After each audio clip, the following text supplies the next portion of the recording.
हे मित्रांनो, तुम्हाला नमस्कार करतो. ओम श्री गणेश देवताय नमः. ओम श्री कुळदेवताय नमः. ओम श्री गुरुदेवताय नमः. ओम सर्व श्री इष्टलिंग देवताय नमः. शिवशरणात मित्रांनो, मी कडप्पा परत एकदा आपल्यासमोर हजर आहे. माझ्या धर्मकरम चॅनलमध्ये आपले सहर्ष स्वागत करीत आहे. मित्रांनो, पंचांगाचे आता आपल्यासमोर सादर करीत आहे. मित्रांनो, आज सोमवार दिनांक 29 जून 2026, शालिवान शक 1948, संवत्सर पराभव, आयन दक्षिण, ऋतू वर्षा, मास निज ज्येष्ठ, पक्ष शुक्ल. उद्या पहाटे 5:27 नंतर कृष्ण पक्षाला सुरुवात होईल मित्रांनो. तिथी मित्रांनो, आजची पौर्णिमा तिथी आहे. उद्या पहाटे 5:27 नंतर प्रतिपदा तिथीला सुरुवात होईल. वार सोमवार आहे. नक्षत्र मित्रांनो, मूळ नक्षत्र आहे. उद्या पहाटे 4:04 नंतर पूर्वाषाढा नक्षत्राला सुरुवात होईल. योग मित्रांनो, शुक्ल योग आहे. दुपारी 2:26 नंतर ब्रह्मा योगाला सुरुवात होईल. करण मित्रांनो, विष्टीकरण आहे.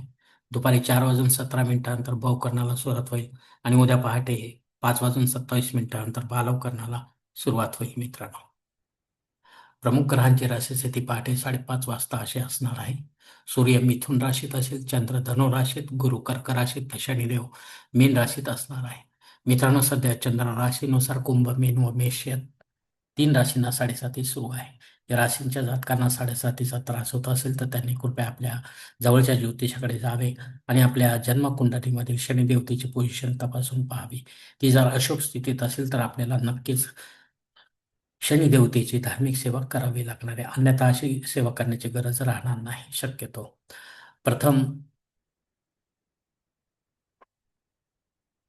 आपण साडेसाती आपल्याला आहे का नाही जाणून घ्यावे मित्रांनो. मुंबई भागातील सूर्योदय असते याप्रमाणे. सूर्योदय सकाळी 6:06 असेल, तर सूर्यास्त सायंकाळी 7:19 असणार आहे.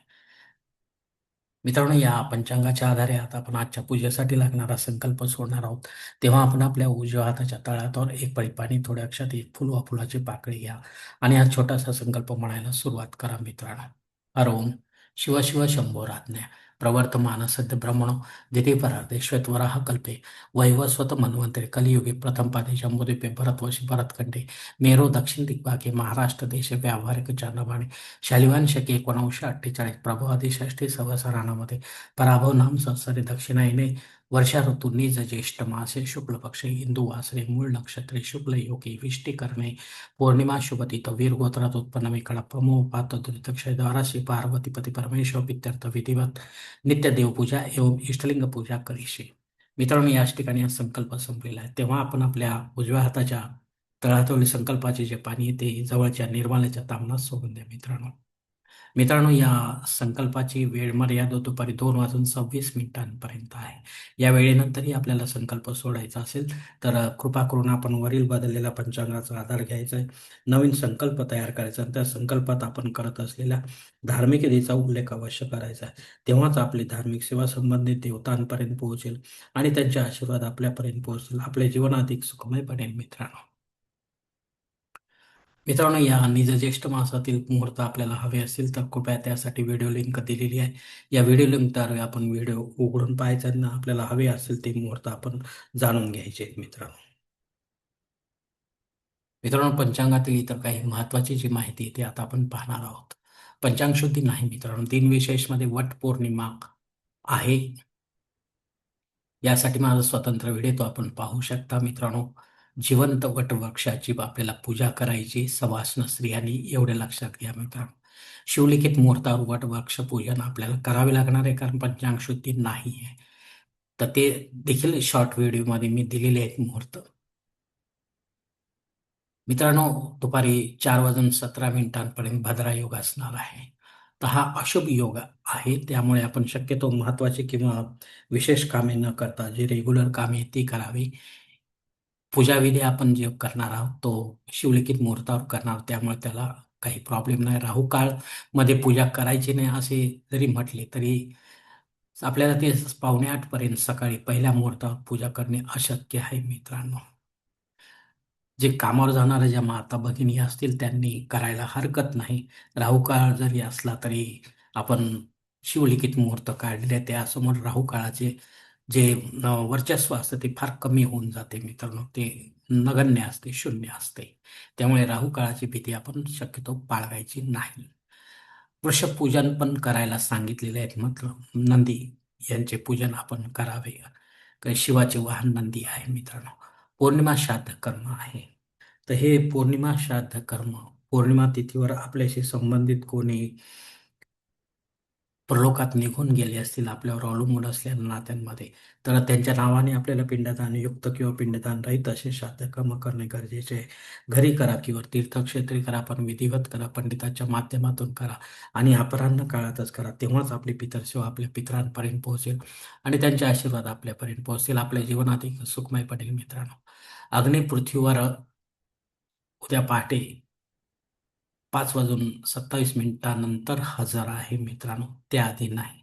त्यामुळे याचा आपल्याला फारसा काही उपयोग होणार नाही. राहुकाळ सकाळी 7:30 ते 9 वाजेपर्यंत आहे. या दीड तासाच्या काळात राहू अत्यंत प्रभावी असल्यामुळे तो आपल्या कामांमध्ये अडथळे निर्माण करू शकतो मित्रांनो. पण शिवलिखित मुहूर्तासमोर नाही मित्रांनो, हे लक्षात घ्या. परत सांगतो आहे की वटवृक्ष पूजन आपण करू शकता. शक्यतो इतर सांसारिक जी किंवा व्यवहारी जी कामे आहेत ती विशेष किंवा महत्त्वाची असल्यास करू नका. रेग्युलर कामे आहेत ती करा. जेणेकरून आपल्याला अपयश येण्याची शक्यता फार कमी राहील. मित्रांनो, आजच्या पंचांगातील टिप असं आहे की आपल्या इष्टदेवतेचा फोटो किंवा मूर्ती आपल्या देवघरात ठेवा. अशी इष्टदेवता श्री गणेश वा कुळदेवता वा दत्तगुरूच असतील तर देवता वाढवण्याचा प्रश्न येणार नाही. कारण त्यांचाच परत फोटो किंवा मूर्ती आपल्याला ठेवायची नाही. यापेक्षा वेगळी देवता आली तर मात्र या देवतेचा चांदीचा टाका आपल्या देवघरात अजिबात ठेवू नका. आपली इष्टदेवता आपणास माहीत नसतील तर पदवीधर ज्योतिषाशी संपर्क साधून आपण ती जाणून घेऊ शकता आणि त्यानंतरच या 5व्या देवतेचं आपल्याला बस्तान जे आहे आपल्या देवघरात करायचं आहे आणि त्याची पूजा अर्चा करायची आहे मित्रांनो. धन्यवाद मित्रांनो. आजचा हा पंचांग संबंधीचा व्हिडिओ मी याच ठिकाणी संपत आहे. आपण जर माझ्या मताशी सहमत असाल तर कृपया माझे धर्मकरम चॅनल सबस्क्राईब करा, लाईक करा, आपले कुटुंब मित्रपरिवार असं शेअर करा. तसेच कॉमेंट्स बॉक्समध्ये आपले मत अवश्य नोंदवा आणि माझा पुढील व्हिडिओ आपल्यापर्यंत पोहोचण्यासाठी बेल बटन अवश्य दाबा. धन्यवाद मित्रांनो. पुढील भेटीपर्यंत आपण खुश राहा, आनंदी राहा, प्रसन्न राहा. हरिओम. शिवशंभो महादेव.